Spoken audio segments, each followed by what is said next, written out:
Martes 13 de junio del 2017, luna llena. Hoy es día de San Antonio de Padua, patrono de Monteplata, de Guerra, de La Victoria, de Villarriba, de Sánchez, Monción, Bonao, Miches, Villa de Tenares. También es día de Eulogio Santaella y de Beata Mariana. Inmaculado Corazón de María. Un día como hoy nació la joven Jennifer Lisbeth García, el estudiante Gilberto Ramón Celado Vallejo, la abogada y experta en asuntos migratorios Karina Pérez, la educadora Edna Garrido de Vox, el abogado Antonio Cedeño Sedano, el periodista, analista, maestro y productor de la revista 110, Antonio Jacobo Constant y Miguel. Machi Constant nació un 13 de junio. Machi Constant Miguel.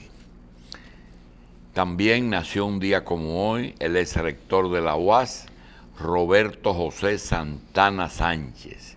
Roberto Santana nació también un 13 de junio. A Machi y a Roberto y a todos los nacidos en 13 de junio, salud y larga vida. Los niveles de satisfacción a los servicios de salud de la Seguridad Social y las atenciones de las administradoras de riesgos de salud se han incrementado en los últimos años, principalmente en la consulta médica y el uso de medicamentos, que son las dos prestaciones más demandadas. Se destaca que el 89% de esa buena opinión sobre su ARS, dice una encuesta hecha sobre la satisfacción en el servicio de consulta de la Seguridad Social. Bien, señores,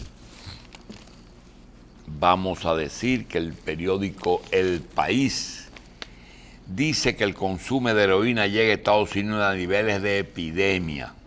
Drogas mataron casi 60,000 estadounidenses el año pasado. La crisis sanitaria nacional va en aumento.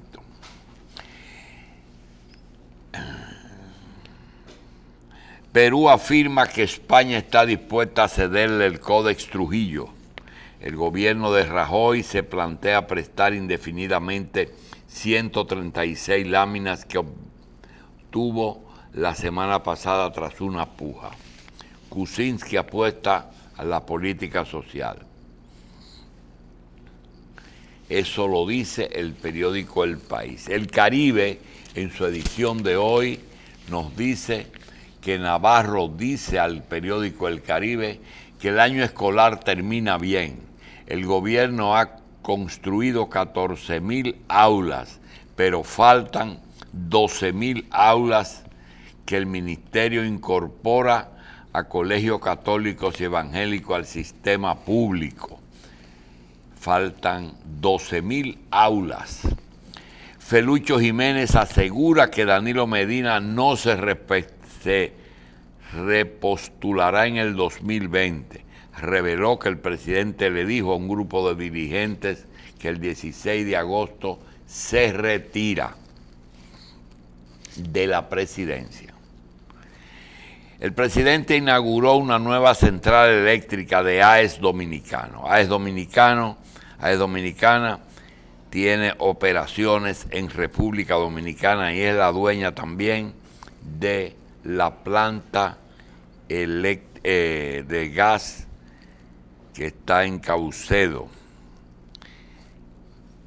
una planta de 114 megavatios de energía limpia.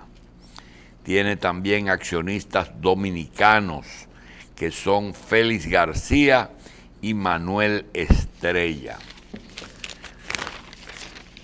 Eso lo dice El Caribe. El periódico El Listín, en su edición de hoy, martes 13, magnífica fecha para hacer cosas. registran 397 muertes en primeros 3 meses. Las cifras de AMET y de Interior y Policía indican que el 62% de los accidentes estuvieron involucradas motocicletas, mientras que el 90% de las víctimas eran hombres y el 25% de los fallecidos tenían edades entre 20 y 29 años. En el día de ayer se trasladaron los presos a Najayo. Solamente quedó en Ciudad Nueva Ángel Rondón. El periódico El Nuevo Diario nos cuenta que el proceso de inscripción de candidatos a los jueces de las Supremas y al Tribunal Superior Electoral se iniciará mañana. También El Nuevo Diario da cuenta de que ingresan a prisión 7 de los imputados en el caso Odebrecht. El expresidente de Panamá fue apresado ayer en Miami. Fiscales demandan al presidente Trump por recibir dinero de gobiernos extranjeros. También lo acusaron de conflicto de intereses, que no se deshizo de su compañía cuando asumió el mando en Estados Unidos. Danilo Medina no buscará reelección, dice Felucho. Y el gobierno y el BID dan seguimiento a 7 proyectos agroforestales. El periódico Hoy, en su edición de martes 13 de junio, nos dice que AES Dominicana inaugura una nueva unidad de energía limpia para integrar la mayor central eléctrica del país. Felucho dice que Danilo le dijo que diga que no se repostulará. Encartados de Odebrecht fueron trasladados a Najayo. Hay una situación un poquito extraña, y es que según el psiquiatra conocido, don César Mella, nos dice que muchas personas, cuando están en situación difícil, tienden a sonreír. Esa es la razón, porque hay algunas personas que piensan que esta gente se está burlando de la situación, y es una forma de manifestar su nerviosismo, la sonrisa. La familia de Rondón pide que no lo lleven a la victoria.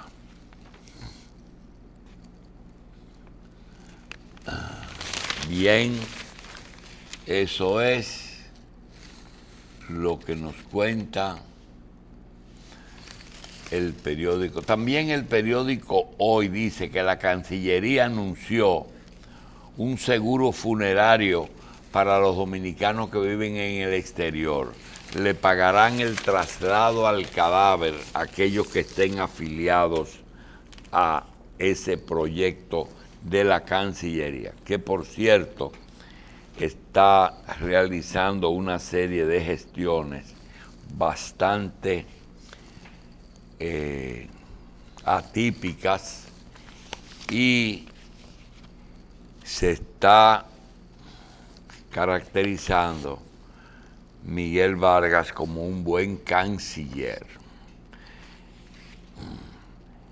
El Club Libanés Sirio-Palestino invita a la conferencia Las implicaciones geopolíticas de la guerra en Siria, que dictará don Iván Ernesto Gatón, mañana miércoles 14 de junio en el salón principal del club. La entrada es libre y todos los interesados en esa temática pueden asistir. Iván Ernesto Gastón es licenciado en Derecho con maestría en estudios diplomáticos y diplomado de estudios avanzados en la Universidad Complutense de Madrid. Doctor en Derecho Internacional y Ciencias Políticas. Cuenta con una dilatada experiencia en comercio internacional a través de funciones desempeñadas en el Centro Dominicano de Promoción de las Exportaciones, CEDOPEX, hoy CIRD. Ernesto Gatón.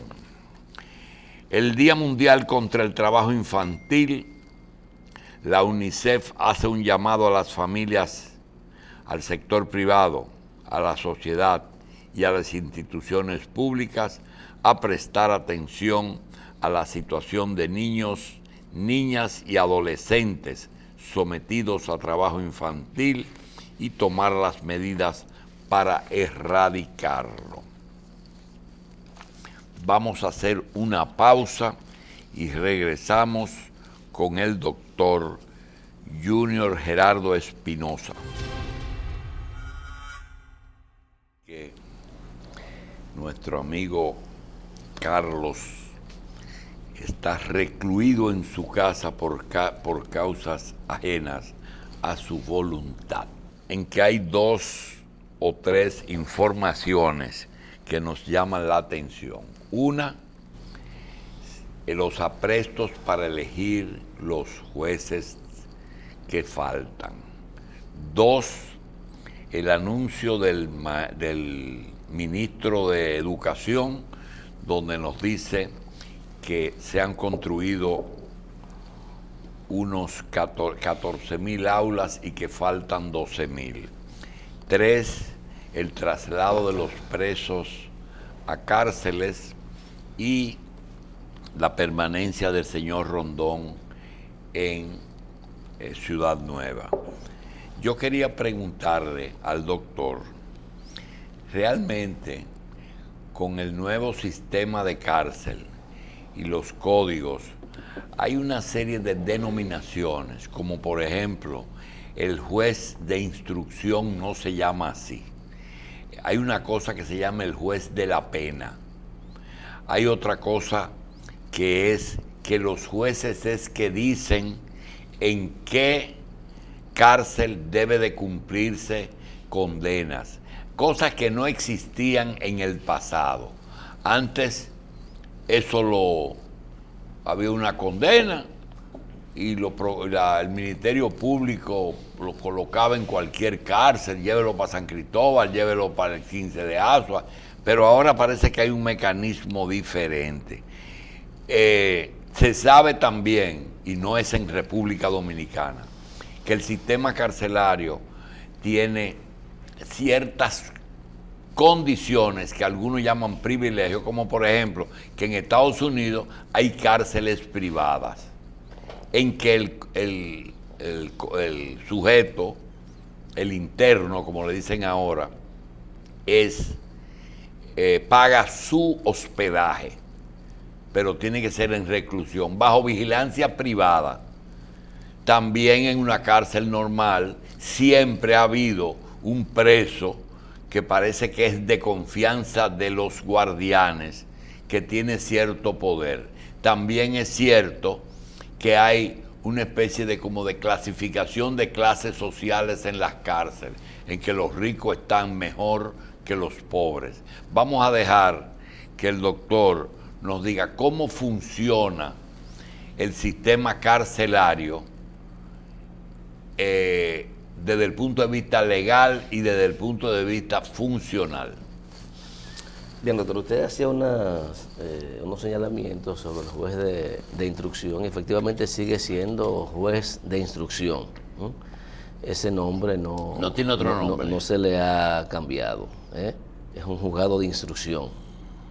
Pero Alejandro Vargas, ¿qué es? No, Alejandro Vargas es el presidente de los juzgados de instrucción del Distrito Nacional. Lo que pasa es que se le adiciona un conjunto de prerrogativas que antes no la veíamos. Por ejemplo, ese es el tribunal, la instancia que se encarga de determinar la fijación de las medidas de coerción, de la propia revisión de las medidas, se encarga de la realización a solicitud ya cuando se formuló una acusación de conocer los méritos prima facie del proceso de acusación mediante la audiencia preliminar a los fines de determinar si esa acusación reúne las condiciones de legalidad y si finalmente puede concluir en una condena para las personas que ha sido o las personas que han sido acusadas. Pero sigue siendo un juzgado de instrucción con este conjunto de prerrogativas que le ha asignado la ley. Lo que dicta el auto de apertura a juicio pudiera parecerse mucho a lo que era el auto de alugar o no alugar. Lo único que antes era una fase secreta, ahora eso se hace de manera pública en un juicio donde las partes van y tienen la posibilidad de discutir previo al juicio de fondo todo lo relativo. Entonces, eso que pasó hace unos días con el juez Ortega no era eso que tú estás diciendo, eso solamente fue la medida de coerción. Medida de coerción. Entonces yo entiendo, doctor, únicamente, que ahí se habló muchas cosas de más. Yo, de hecho, parte de mis observaciones fue justamente eso, que en esa medida de coerción la parte de la defensa pretendió agotar los 3 niveles del proceso penal: la medida de coerción, la audiencia preliminar y el juicio de fondo. Cuando usted observaba los planteamientos, se hablaba de juicio de fondo. Parecería que estábamos en una audiencia preliminar valorando validez de prueba y validando, inclusive hablando de la posibilidad de nulidad de investigación y proclamando inocencia. Vimos muchas cosas ahí, claro. Yo también entendí que eso era parte de la estrategia de los abogados para un poco abrumar al juez con una cantidad de cosas que se le hiciera difícil definirle en tan corto tiempo, pero tuvo la capacidad y la inteligencia de manejar cada una de las cuestiones incidentales que se le plantearon y despacharlas de manera correcta e inteligente. Dio respuesta a las partes. Que estén satisfechas o no, tienen ahí un periodo de 20 días a partir de que tuvieron la notificación de la resolución para ejercer su derecho a apelar dicha decisión que impuso la medida de coerción. Con relación, doctor, al tema de el juez de ejecución de la pena, es justamente eso, el juez de control de la pena. Cuando se dicta una sentencia, pues ese tribunal, luego de que dicta la sentencia, se desapodera de ese caso. Y cuando la sentencia, digamos que firme, en este caso, pues el control del seguimiento al cumplimiento de esa decisión la tienen no solamente las autoridades penitenciarias, sino un juez especial. Y ese juez solamente se ocupa de darle seguimiento al cumplimiento de esas penas. Es un juez de ejecución. ¿Y por qué ese juez, cuando hay una petición de libertad condicional por cumplir la mitad más, él es que opina? Pero él es el juez del cumplimiento, de ejecución de pena. Justamente, todo eso tiene que ver con la pena, no es con el fondo. Pero es un juez importante. Claro que sí, porque ese juez puede variar. Es un juez importante, el juez que tiene también la responsabilidad de garantizar que un recluso que haya cumplido su condena no esté un día más en un recinto carcelario, doctor. Entonces tiene unas funciones importantes ese juez para todo este sistema de garantías, que no es más que un sistema de reconocimiento de los derechos fundamentales de los ciudadanos. ¿Qué dice la ley aquí en el caso de una persona que sea condenado a una pena, digamos, de 2 años de prisión y luego aparezca una prueba o varios elementos que dicen que ese hombre fue condenado en forma injusta y tenga que ponerlo en libertad? Esa persona que cumplió 2 años, ¿el Estado lo indemniza? Esos son parte de los principios que nos garantiza el nuevo proceso. Claro, el Estado está en la obligación, si ya ha cometido una injusticia, una arbitrariedad, de resarcir el perjuicio que le ha causado a ese ciudadano. Y esa corrección es en dinero. Es una indemnización. Tiene que Es una indemnización que debe pagar el Estado. Porque de lo contrario, ¿qué otra cosa? Un desagravio público no le resuelve su problema de haber estado 1 año, 2 días, 6 meses detenido de manera injusta, sobre todo por un delito que no haya cometido y que el responsable del delito estuviera durante ese tiempo en las calles. Entonces eso sí está previsto en nuestra normativa procesal penal también. Otra cosa que me han preguntado, cuando un funcionario con jurisdicción privilegiada, como un legislador, arrastra a alguien en ese proceso, ejemplo, vamos a suponer que los 3 legisladores que van a ser enjuiciados pero que no están presos sean juzgados en la Suprema Corte. Todos los otros sobre ese tema van a la Suprema. Sí, por eso usted ve que todos los que han sido encartados en este proceso van a la jurisdicción privilegiada. Y ahí lo juzgan en una única instancia. Claro. Doctor, y los que no son legisladores tienen derecho a decir, yo quiero comenzar en primera instancia. El procedimiento lo arrastra. Entonces, porque si ellos no pueden apelar. No pueden apelar. Bueno, doctor, eso debe ir entonces, como lo va a conocer en única instancia la Suprema. La sala, en este caso la sala penal de la Suprema Corte de Justicia, pues en todo caso en el pleno, bueno, si el juicio de fondo es el pleno de la Suprema que debe conocerlo, ahí es la única instancia en que se conoce el asunto.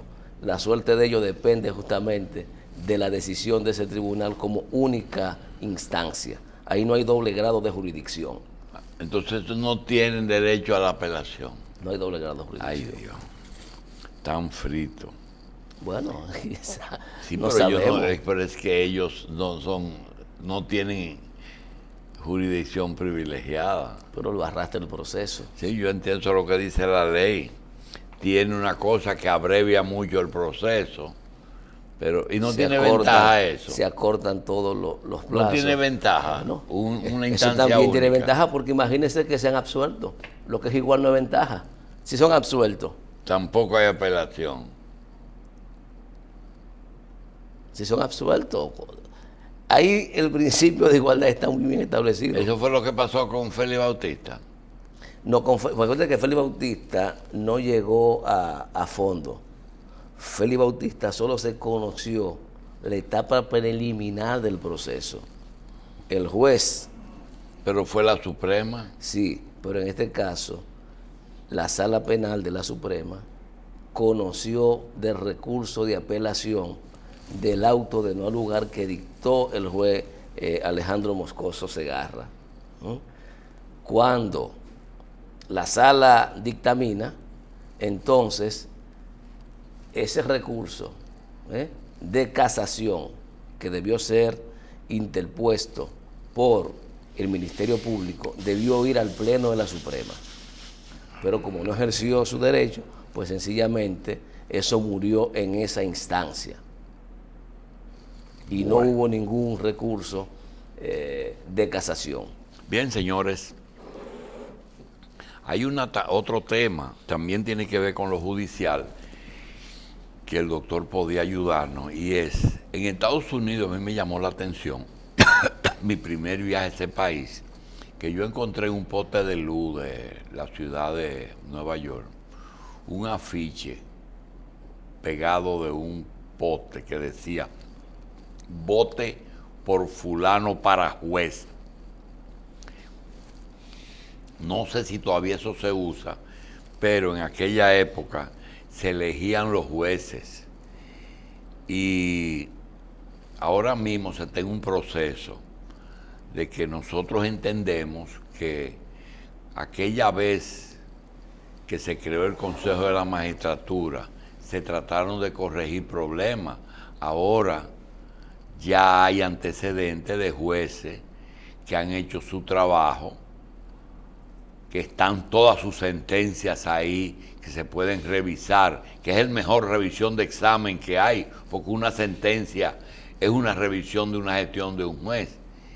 y está la carrera. Hay jueces que tienen 20 años ya en su cargo. Y yo le quiero preguntar al doctor,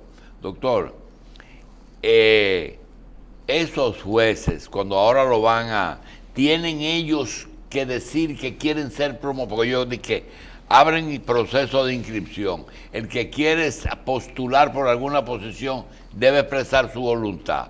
Y lo segundo es, cuando tomen eso en cuenta, no vendrán con la historia de que esa jueza es de Subero, el juez Alexis Reed del tribunal, Alexis es del tribunal, amigo mío, del tribunal de tierra, superior de tierra. Ajá. Ah, es de Subero porque son de Ocoa. Y empiezan a etiquetar los jueces. Realmente, deben de tomar en cuenta quién fue que lo puso la primera vez. Yo creo que no necesariamente. ¿O es su gestión lo que tienen que ver? Yo creo que en el caso de los jueces que son ya de carrera, independientemente de la inclinación política que tengan, hay que medirlo por los resultados, ¿no? Por la experiencia acumulada, por la idoneidad para poder cumplir la función al más alto nivel, como sería integrar la Suprema Corte de Justicia de la República Dominicana o ir al Tribunal Superior Electoral. El criterio a seguir no necesariamente tiene que ser el tema de su afiliación política o de en qué gestión lo designaron, porque la mayoría de los jueces que tenemos hoy efectivamente fueron designados a partir de la entrada de la nueva Suprema Corte de Justicia que encabezó el magistrado Jorge Subero Isa. Y efectivamente, si fuéramos a darle un nombre o un padre a cada juez, serían hijos de esa gestión, encabezada lógicamente por el magistrado Subero Isa. Por lo tanto, creo que aquí lo importante es aprovechar el momento político, social, como lo planteé hace unos días, para tratar de que quienes suplan las ausencias que se van a presentar o que ya están programadas, sean personas que no tengan el rechazo social público, que tengan las condiciones necesarias para entender que van a un puesto de esa naturaleza, no agradecerle al que lo designó, sino justamente a cumplir la Constitución y hacer cumplir las leyes, aunque no me gusten las leyes que vayan a hacer cumplir, pero esas son las que tenemos un juez puede o no gustarle una ley y tiene que aplicarla. Claro, doctor, no porque ese es su compromiso. ¿Qué cosa? Ese es su compromiso. Interpretar y aplicar esa ley. No tiene que gustarle, a lo mejor no le gusta la ley que tiene que aplicar. A lo mejor usa el famoso principio que leí en uno de los trabajos que publicó la Universidad INSE a propósito de unas conferencias que desarrollaba con el doctor, el laboralista, amigo suyo. Laborista. Sí. Pantaleón. No, se me fue el nombre del magistrado.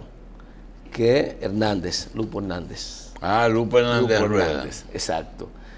Que tomaba varias referencias y hay una muy interesante que le atribuye a un juez mexicano que decía que para sus enemigos la ley, para sus amigos la justicia.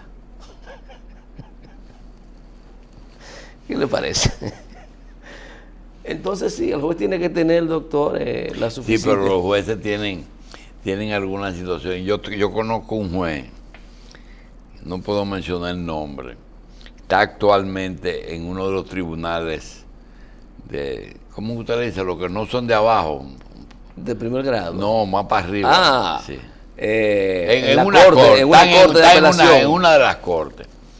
Y tiene una costumbre. Todo el que le habla hasta para acelerar un proceso, lo parte.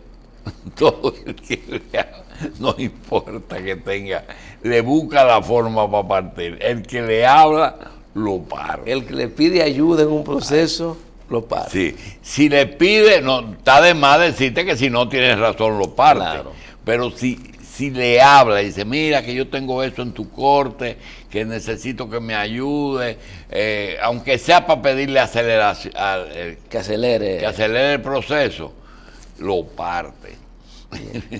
Pero doctor, aquí ahora mismo tenemos entonces que hay 9 jueces que deberán ser elegidos por el Consejo Nacional. 9. Son 9 porque son 4 de la Suprema y los 5 del Superior Electoral.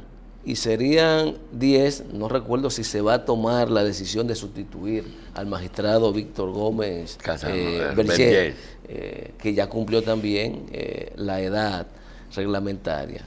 Entonces, una buena oportunidad para tratar de que el proceso de selección pueda tener la suficiente validez y generar confianza suficiente en la sociedad dominicana, de que el órgano electoral y la Suprema Corte de Justicia pudiera tener nuevos integrantes que pudieran establecer equilibrio en esos órganos, toda vez que es evidente que en los últimos años, en el caso del Tribunal Superior Electoral, es la primera gestión, en la Suprema ya ha habido varias integraciones, que se tome en cuenta el tema del equilibrio, el tema de la idoneidad, el tema de la objetividad que debe tener un juez al momento de sentarse a valorar un expediente,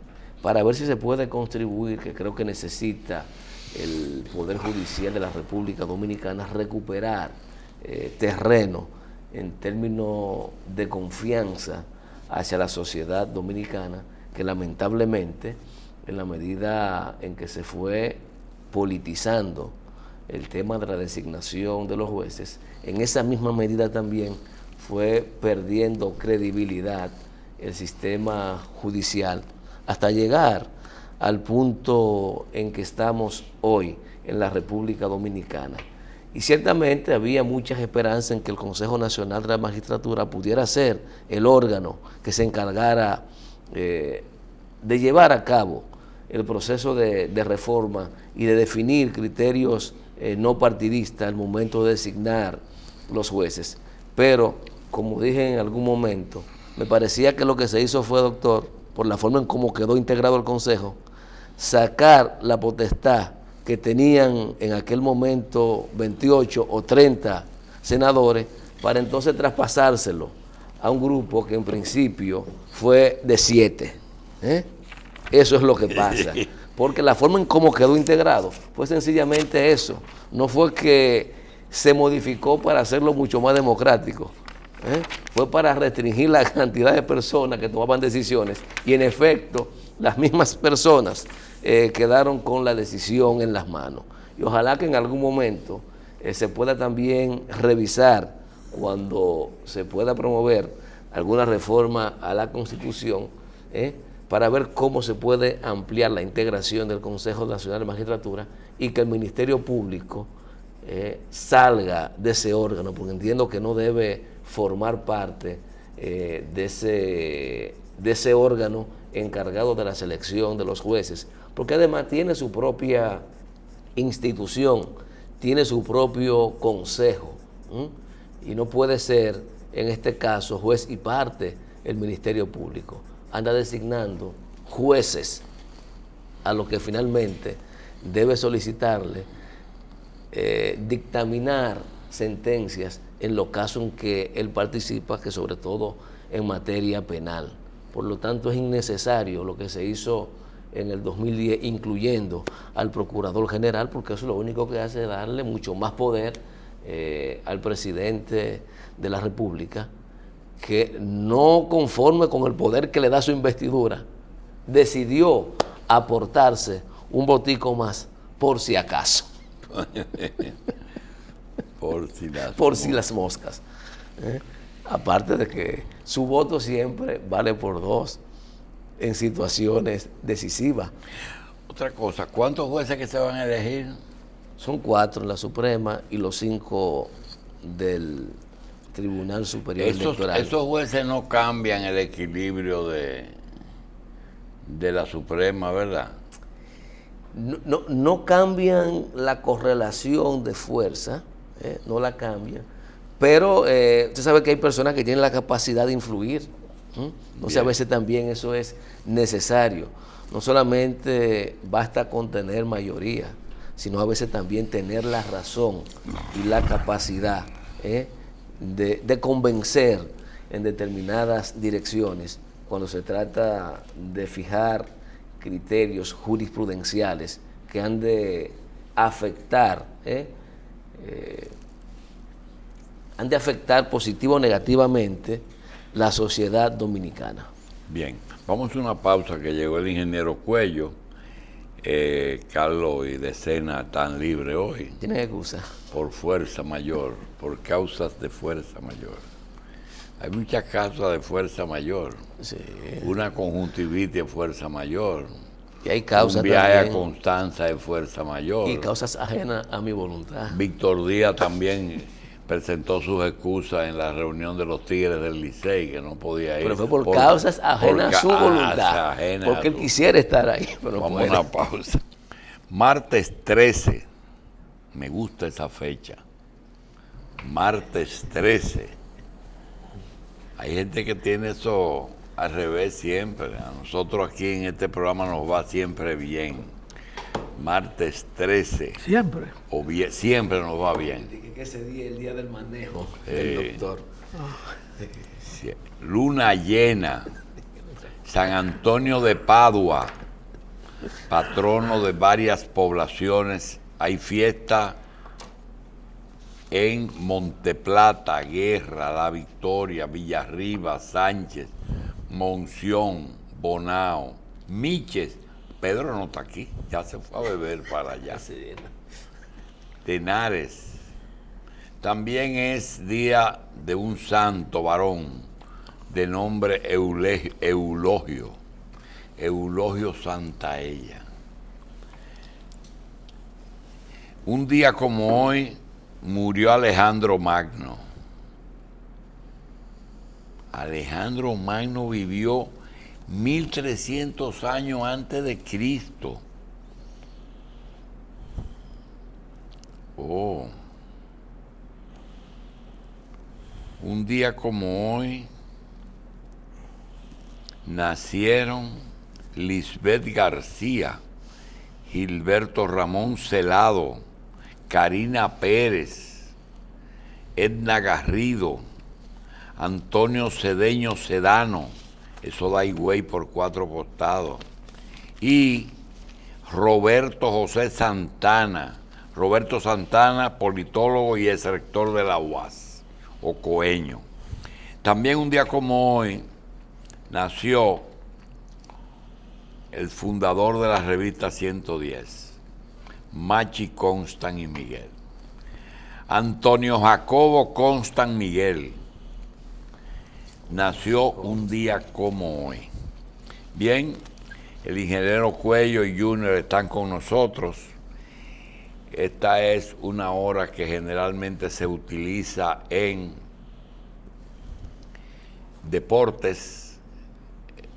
Félix Decena está fuera de la ciudad. Quisiéramos solamente decir algo sobre los deportes. Nosotros sabemos, nos consta, que cuando alguien se dedica a el negocio de los deportes, porque hay que cubrir compromisos muy costosos en el manejo de los deportes, como son en el caso del béisbol, los sueldos y el mantenimiento de un equipo durante 50 juegos. Hay que tomar en cuenta que esa situación es definitivamente costosa. Y cuesta tanto que algunos lo han cuantificado de esta forma. Participar en un torneo de béisbol profesional en República Dominicana cuesta solamente participar y tratar de hacer un buen papel. Cuesta alrededor de $1 millón. Si usted opta por competir pagándole a los dominicanos que les permiten jugar aquí, ellos no juegan gratis. Un dominicano de Grandes Ligas cobra más que un importado norteamericano. Eso implica que cualquier equipo puede estar entre los 60 y los 70 millones de pesos por temporada. En el deporte hay algunas cosas que se desconocen, y es que un equipo como las Estrellas Orientales o los Gigantes del Cibao cuesta lo mismo que los Tigres del Licey, porque tienen la misma cantidad de jugadores y los sueldos son iguales, y los pasajes los cobran igual, y los hoteles les cuestan lo mismo, y el transporte les cuesta lo mismo. De modo que el que piensa que los Gigantes son más baratos que el Escogido está equivocado. Entonces eso quiere decir que los dueños de equipo tienen que tener decisión dentro de la liga, y resulta que la liga es una sociedad de 6 equipos en que el presidente es un director ejecutivo de las decisiones de esos dueños de equipo. Lo decimos porque en estos días, después de 26 años de ser Leo Matos el presidente, el Licey manifestó el deseo de cambiar de presidente y colocar en ese lugar al señor Vitelio Mejía.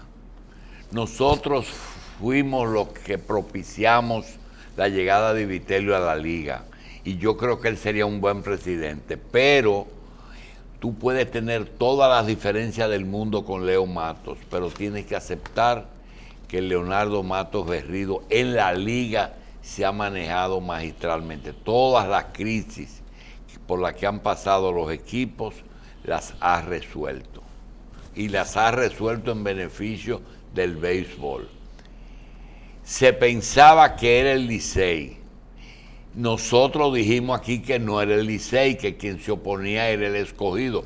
Hoy justamente aparece en la prensa José Miguel Bonetti, hijo, que dice que realmente el Escogido está también dispuesto a votar a favor de Vitelio y en contra de Leo Matos. ¿Cuál es la composición de la liga en este momento? El Escogido y el Licey están en contra, pero resulta que las Águilas, todas las crisis que ha tenido las Águilas accionarias, que son muchas, señores, llegó un momento en que Tito Hernández Gobaira, que tenía en un momento el dominio de la mayoría de las acciones de las Águilas, el dominio, el control, porque eso es un club muy especial, le cedió ese poder a Luis Horacio Cano, y ese problema lo pudo resolver Leonardo Matos Berrido con el Chilote Llenas, que no era accionista. Entonces las Águilas le deben su supervivencia a Leonardo Matos. Las Estrellas Orientales, cuando Carlos Juan Musa entregó el equipo por un año, pidió receso, porque fue un año difícil económicamente y pidió receso. Él se lo entregó, se lo regaló a Miguel Enrique Félix. Y Miguel Enrique Feria quien buscó para compartir los gastos, porque las estrellas son deficitarias, buscó a Mayén. Entonces, Mayén tiene un problema, y es que Mayén era socio de José Miguel Bonetti en las Estrellas.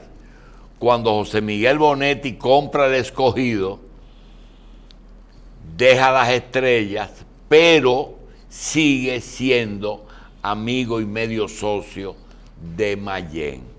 Y Mayén está comprometido, por un lado, con José Miguel Bonetti, porque fue su socio, y está comprometido con Leo Matos porque les regaló el equipo de las Estrellas a él y a Miguel Enrique. Esos son 3 votos.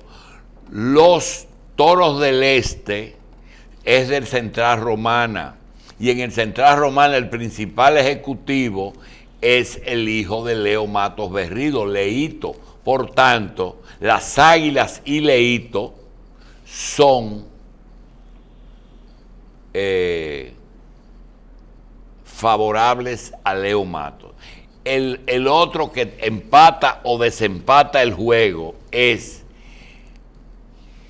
el equipo de los Gigantes de San Francisco, que tienen también un agradecimiento para Leo, porque en el tranque de Kiko Duarte, Miguel Tejada, Laurentino Genao, le dieron preferencia a los RISEC, porque hay que entender que los equipos tienen que ser de personas que tienen cuartos, que cuando no alcanza el presupuesto, lo ponen los cuartos y lo deducen de los impuestos.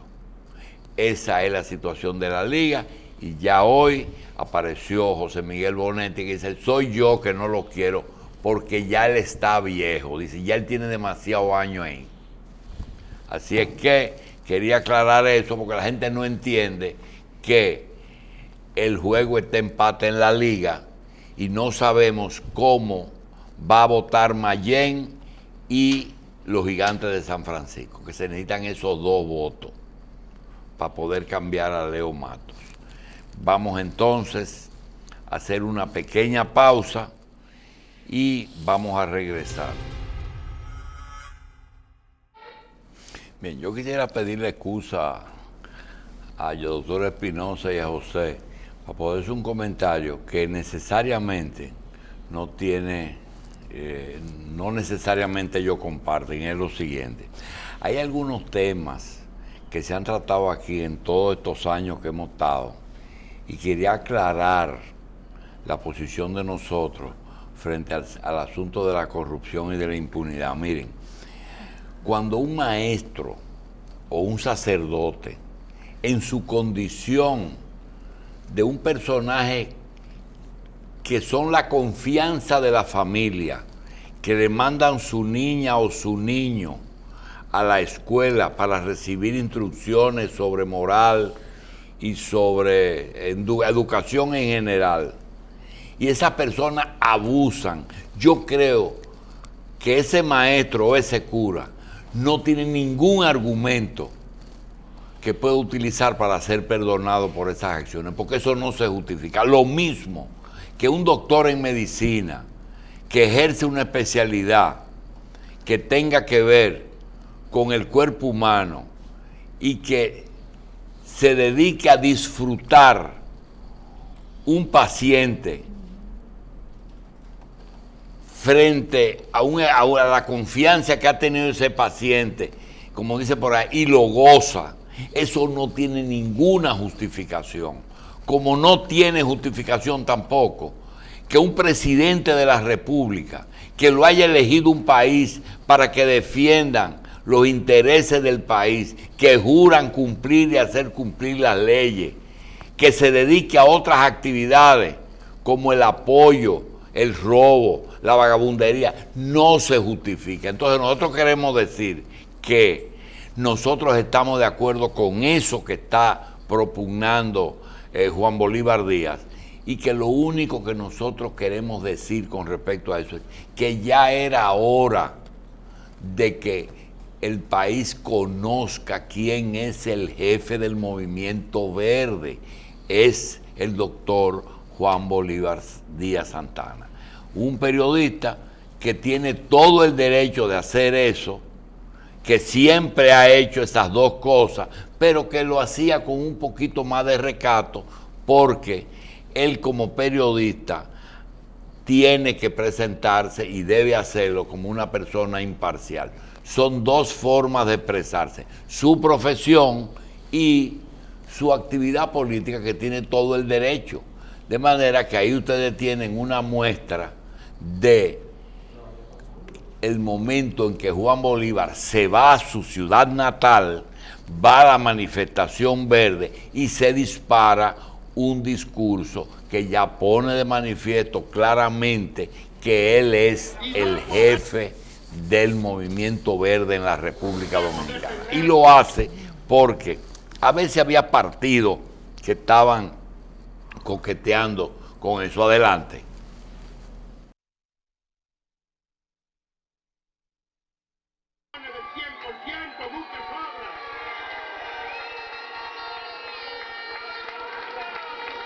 En fin, llaneros del este, tenemos que marchar para que pongamos fin a la ignominia y a la depredación, al despojo y a la sangría de nuestro pueblo.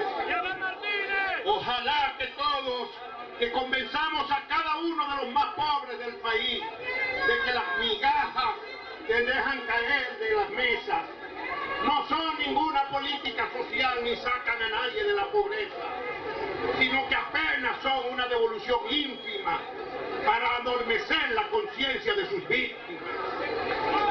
Que prosiga la marcha verde por todo el país, sin detenernos, hasta el fin de la corrupción y de la impunidad. ¡El dolor y ya! ¡Por impunidad! Lo que quisiera es también rogarle a las personas que siguen el ordenamiento de Juan Bolívar, es que me lleven suave, porque yo estoy de acuerdo con todas esas cosas y sé que todas esas personas nos darán por una cosa que realmente él mismo es que se ha expresado, nosotros no hemos inventado, pero yo creo que está muy a propósito y lo apoyamos totalmente. A lo mejor nos convence y nos metemos en el movimiento verde, pero posiblemente nosotros no calificamos, posiblemente no califiquemos. Así es que el doctor Junior Espinosa sí califica. Sí. Bueno, usted también sí, califica. El doctor Junior. ¿Usted califica? No, ahí hay que claro, tener unos prerequisitos de no hay alta. prerequisitos. Usted no ve que gente que se está marchando en contra de ellos están marchando. Ese Entonces es no hay otra prerequisitos, cosa. Por eso eso he es que dicho. él tiene que ir ponerse al frente, porque le estaban sustrayendo el movimiento. Había mucha gente ahí que ¿verdad? Usted sabe que hay gente que afila cuchillos para su propia yo vi el domingo a Leo Mato y a Guillermo Gómez, y de ahora nos vamos para la marcha verde.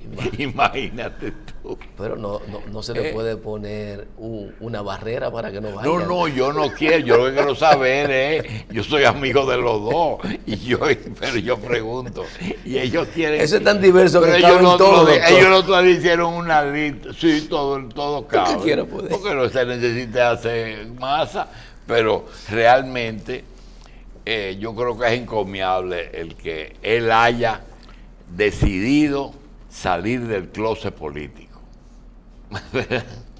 Pero él ha manifestado su apoyo permanente. Ese Pero movimiento. no en esa forma. No le había tocado, no le había tocado hablar. No en esa forma. Yo a veces no diferenciaba entre él y el pastor Ezequiel, hasta físicamente se parece un poquito.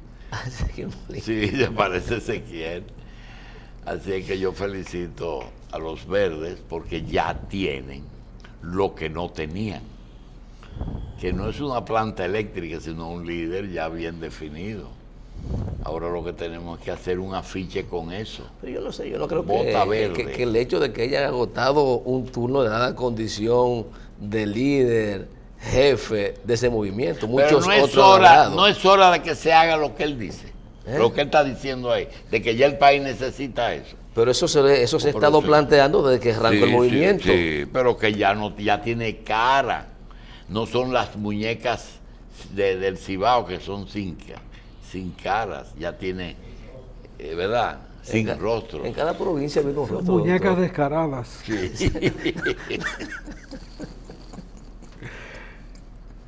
Vamos a hacer una pausa.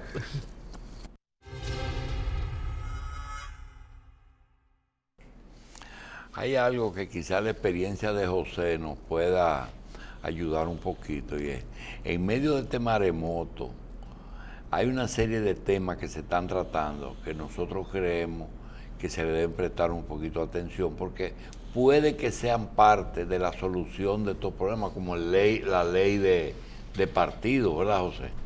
Yo creo que se pueden ir ocupando de eso y hacer una ley de partido que dé cuenta de dónde vienen los fondos. Eso no se arregla nunca. Siempre habrá donaciones. Hay que mejorar la legislación, hay que mejorar la reglamentación de la sociedad, pero hay que educar a la gente en el cumplimiento de la ley. Porque si tú subes al poder a robar, si tú subes con una cuadrilla preparada específicamente para asaltar el Estado, no hay ley que valga. Porque el PLD, como dice Leonel en un artículo reciente, es el partido que más modificaciones trascendentes ha hecho a la normativa jurídica del país e institucional. Pero a veces carece de gente para ponerle al frente y crea problemas, otras veces tiene unas influencias externas que le restan coherencia a los códigos y a las reglamentaciones, como un adefesio que se llama defensor del pueblo, por ejemplo. Eso no tiene nada que ver con el orden jurídico del país, con los códigos originales que norman la vida del país. Y después, en los códigos mismos, hay influencia costarricense, argentina, chilena, norteamericana en bruto, de manera que los códigos se contradicen, y eso es material para que los abogados encuentren los vericuetos y obvien el peso de la ley. Pero sobre todo, estamos viviendo una convicción que ya teníamos, pero se está demostrando que esta gente subió al poder a hacerse de una estirpe, de un poder económico a una velocidad mayor que Trujillo. Entonces así no hay ley que valga, pero mira, ni José, constitución que valga. José, mira, a veces se acusan a algunos hombres de abusar de algunas damas, y yo veo esto de esta forma. Esa dama ese hombre no tiene ningún derecho de abusar de una mujer, pero yo siempre pienso que la mujer debe de tener mucho cuidado cuando se enfrenta a un hombre y no provocarlo. No provocarlo con lo que le insinúa, con lo que se viste, con lo que se muestra, porque el hombre tiene dos fases, tiene una fase animal y tiene una fase que no lo es, intelectual. Entonces, yo digo, llevando eso mismo a la política, esa provocación, cuando aparece un Luis Ignacio Lula da Silva o una Dilma Rousseff, que vengan y te dicen, mire, nosotros estamos haciéndole promoción a nuestra industria, a la industria, y nosotros queremos ayudarlo a ustedes, y nosotros queremos construir aquí, nosotros le vamos a financiar, que es el gran problema de estos pueblos pequeños, el financiamiento, y te traen a Odebrecht y te traen a Andrade y Gutiérrez, y después le dicen, y si tenemos que ayudarlo en las elecciones, nosotros le mandamos unos técnicos para que lo asesoren. José, no es una provocación que necesariamente, y desde el punto de vista legal y moral, tú no lo puedes justificar. Tú tienes que votarlo. Pero cuando vienen esa gente con ese manto sagrado, digamos, de un izquierdita que es prácticamente un emblema aquí en América Latina. Si hizo eso, un sinvergüenza. Más sinvergüenza que el que se quedó sin coger el poder. No nos perdamos en eso. Te subió a robar. Te subió a robar. Primero la extorsión y luego el soborno. Yo te saco el cheque si me da unos cuartos para el partido. Eso no sale el cheque, no sale hasta que se cantean. Es una tontería. Pero eso salió después. ¿El qué? Eso salió después. Cuando lo estaba haciendo era bueno. No, ahora estamos pagando la consecuencia. Están pagando la consecuencia y el país está pagando la consecuencia y el bochorno. Entonces ahora una cosa después, otra cosa adelante. No, señor.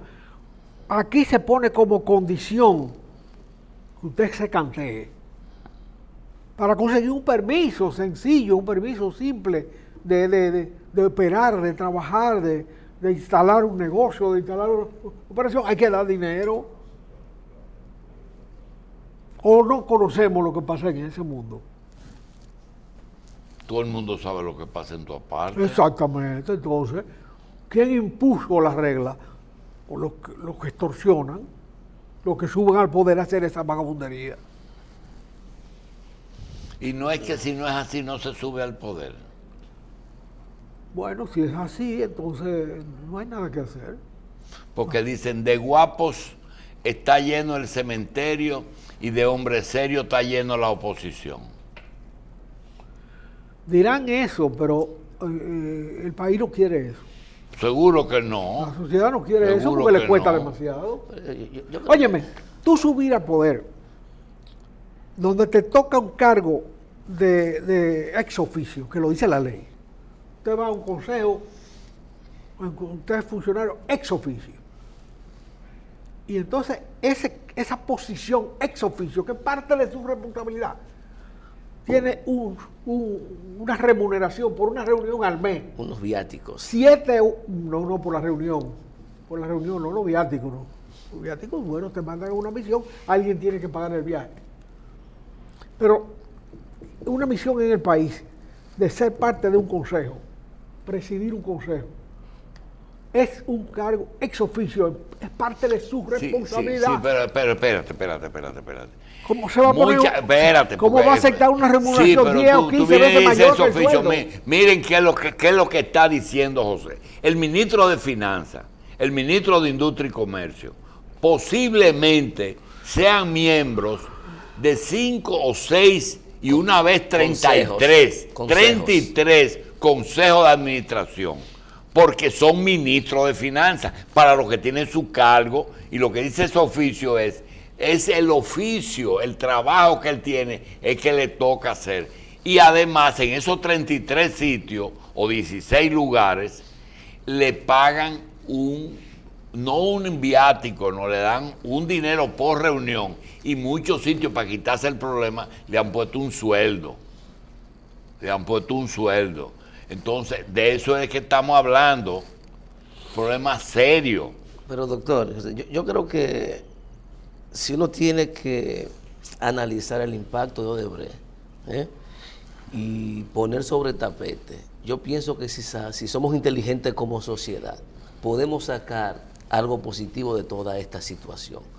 Yo creo que más podredumbre no puede brotar.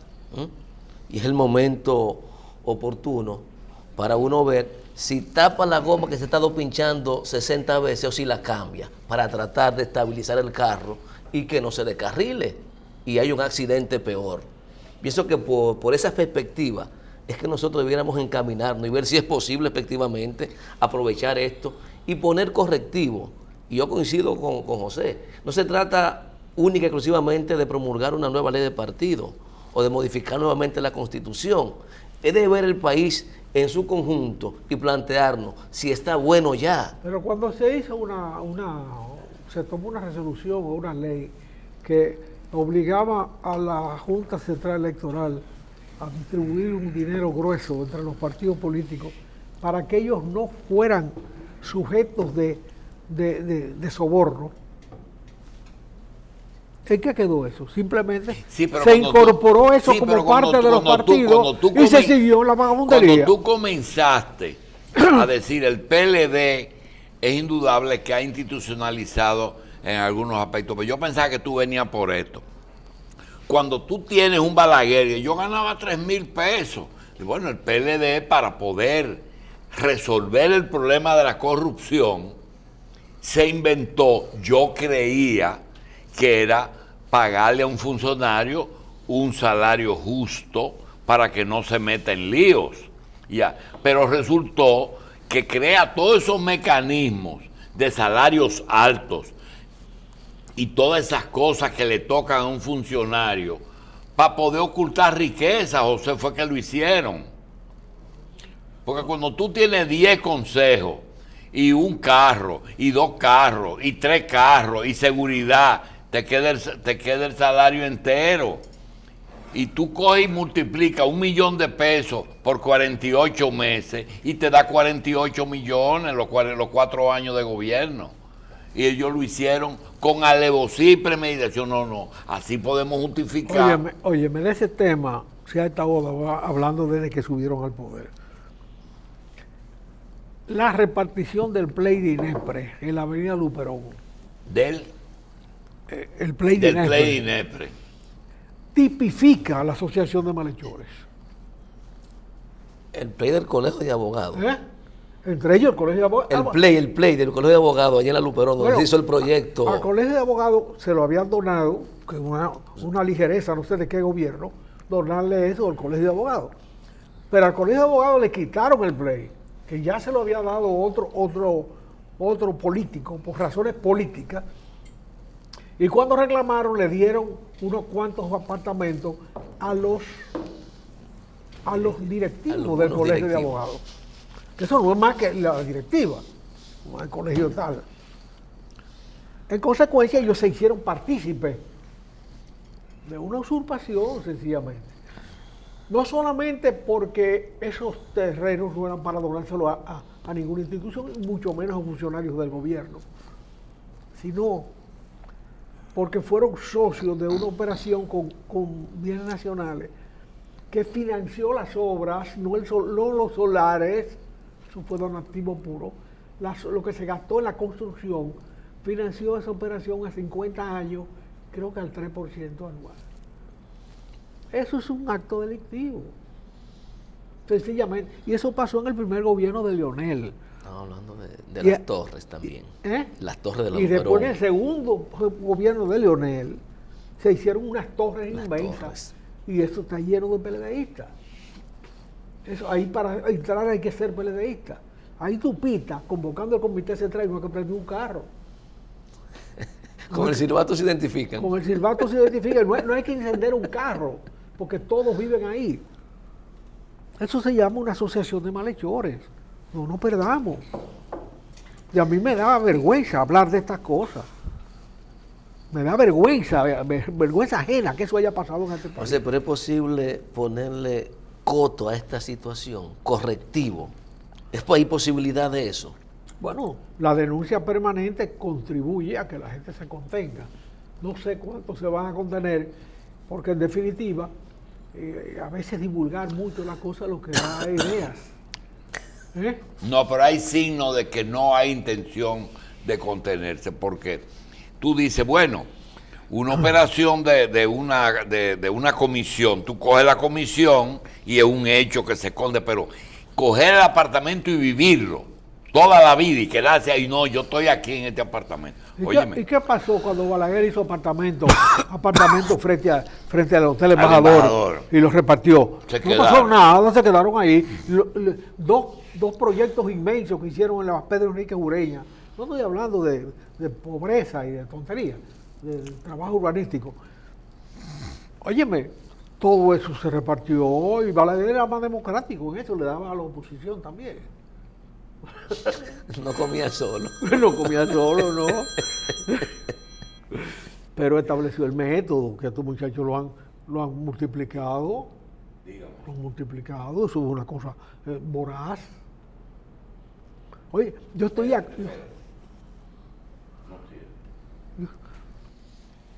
acuerdo con que tú te preocupes por tus hijos y su formación. Pero el día que se saque el balance de la repartición de las becas para estudiar en el extranjero, hay un desbalance. Claro. Sencillamente hay un desbalance. Que se ocupan de que sus hijos estudien, lógico, es una obligación de cualquier padre. Si tiene condiciones, no debe ser un baldón el hecho de que el padre sea un funcionario. No, de ninguna manera, porque va a perjudicar al hijo, no. Pero el privilegio sí. Y después, Entonces no hablemos de si cosas. tú le pones un elemento a eso de que es el partido del profesor Juan Bosch, entonces ahí es que la piña es dura. Mire, compadre, se educa con el ejemplo y se educa con la renegación. En el área de Trujillo conocemos muchos hogares donde el papá era un hombre íntegro, hasta funcionario público, pero siempre modesto, serio y trabajador. Y la mamá vivía quejándose del mal. Nosotros estamos mal porque tú sabes, fulano era compañero tuyo de estudio y míralo ahí, con la familia rica y todo el mundo rico. Y se renegó mucho. La consecuencia, los hijos salieron vagabundos.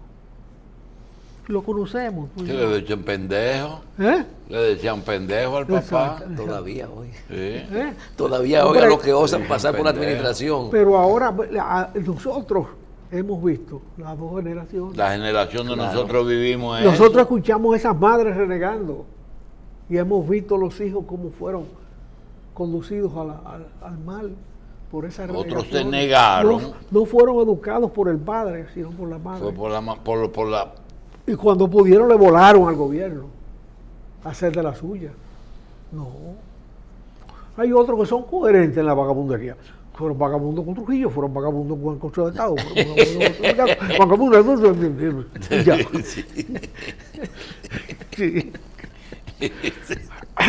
que también todo el mundo lo conoce.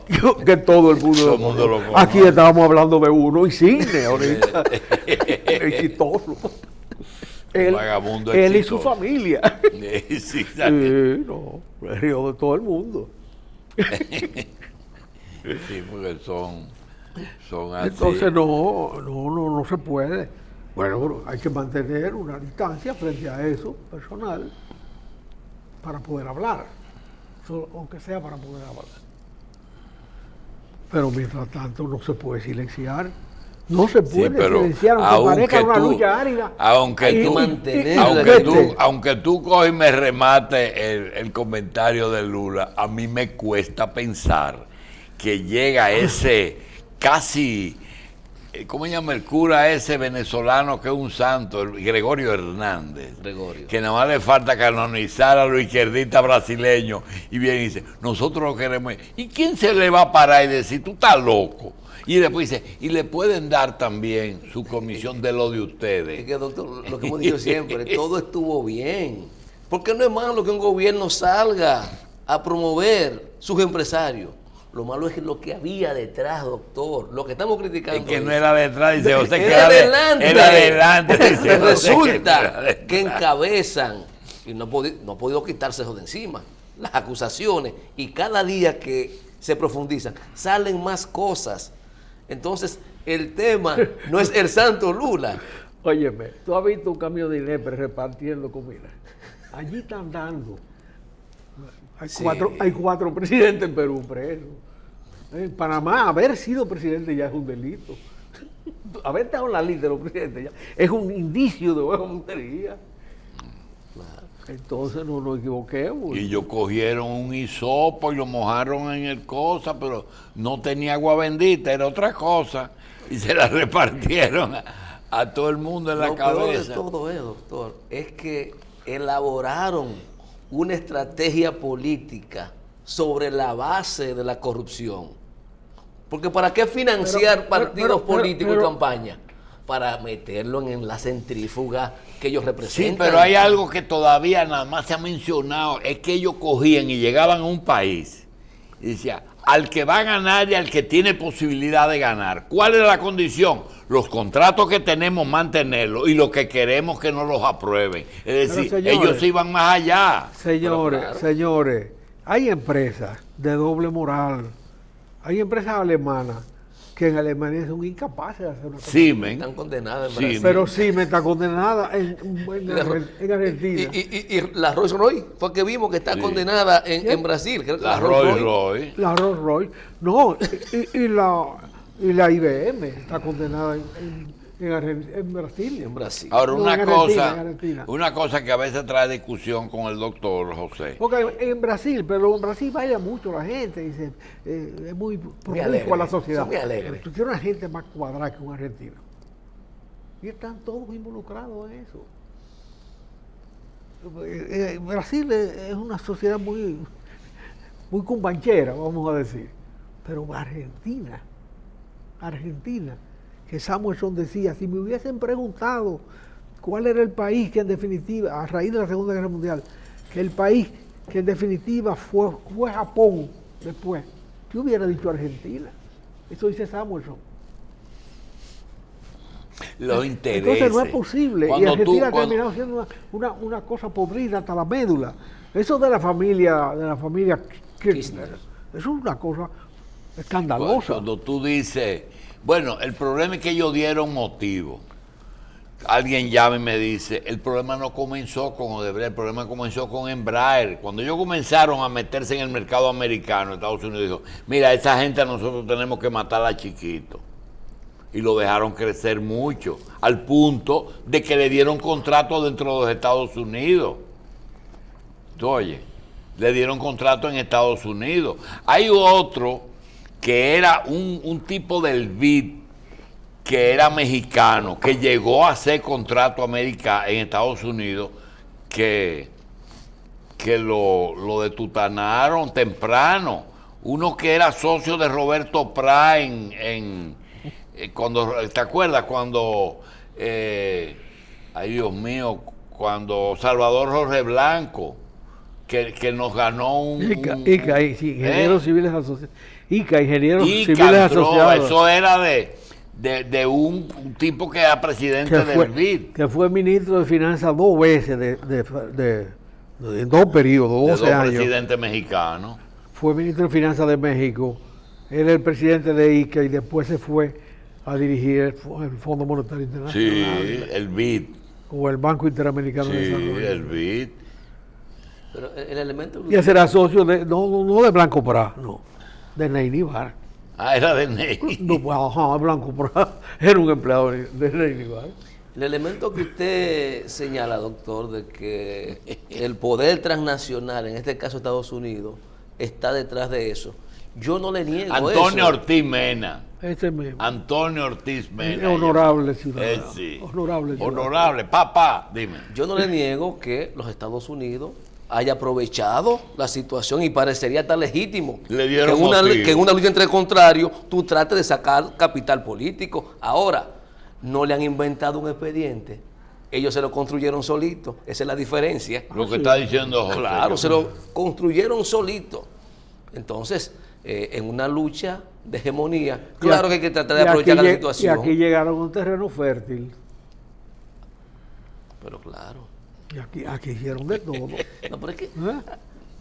pero hay un elemento. Pero yo- lo peor, te digo, lo peor, lo más costoso, en términos morales, lo más costoso es el soborno, la extorsión y lo irregular. Pero en términos de dinero, la carretera de Casavito está costando más por 2 aguaceros que lo que costó el soborno.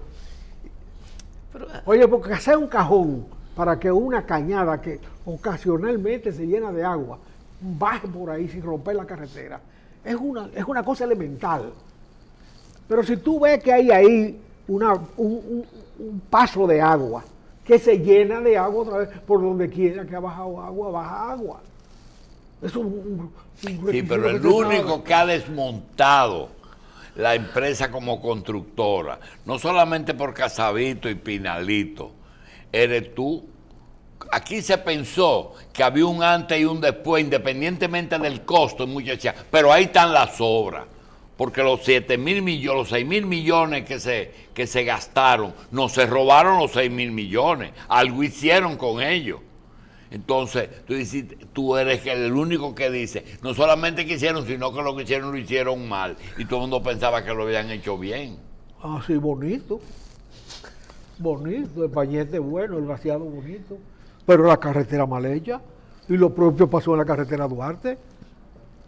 Cuando tú ves esos caños de agua que han caído en estos días, tú dices, pero por ahí baja tú te paras y preguntas a un campesino, por ahí baja un caño de agua, terrible. Bueno, eso se va a levantar. Ese es el trabajo de ingeniería, no es construir sobre otra carretera ya hecha, ratificando los defectos. No, usted tiene que corregir las cosas.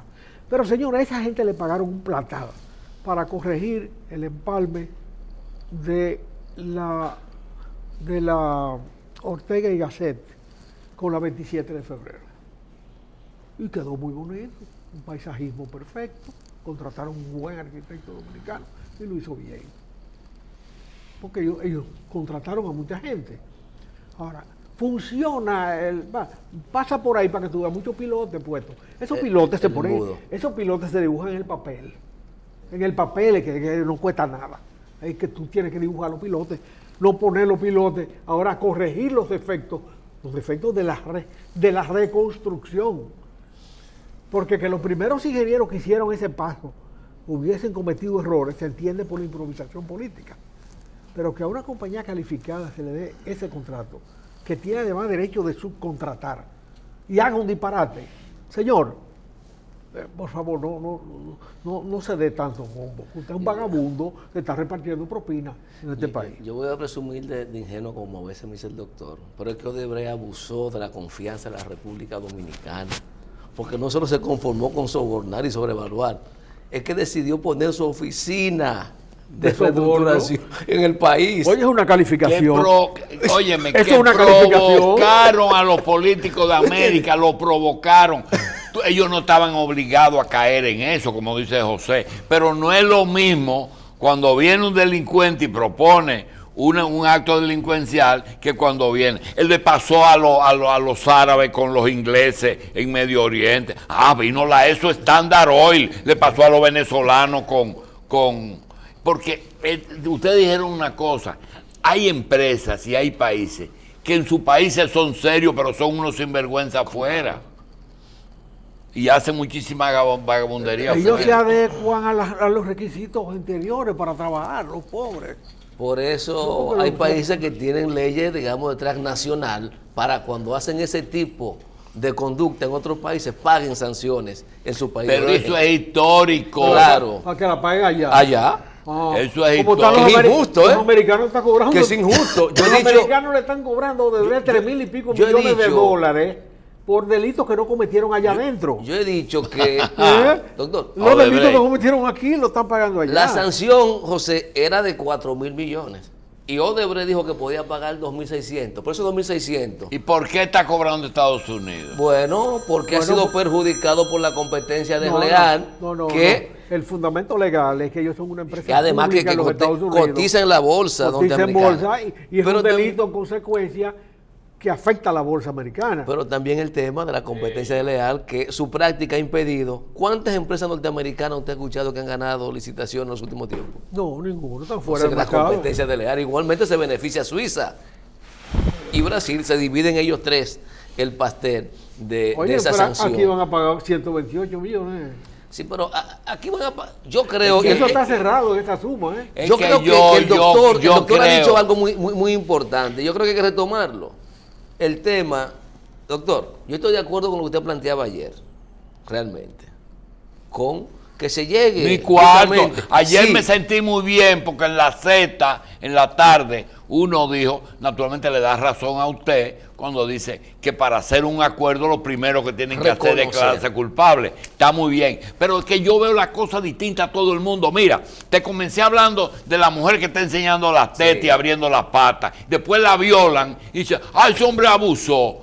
Eso fue lo que hizo Odebrecht, que abusó de los sentimientos de necesidad de muchos países. Igual, yo te voy a poner un ejemplo. ¿Quién enseñó a los scouts dominicanos a quitarle la edad a los muchachos? ¿Quién le decía, yo sé de lo que te estoy diciendo? Claro. ¿Quién le dijo, ponle 3 años menos? Fueron ellos y ahora resulta que ellos condenan el béisbol dominicano porque es un béisbol corrupto que quita las edades.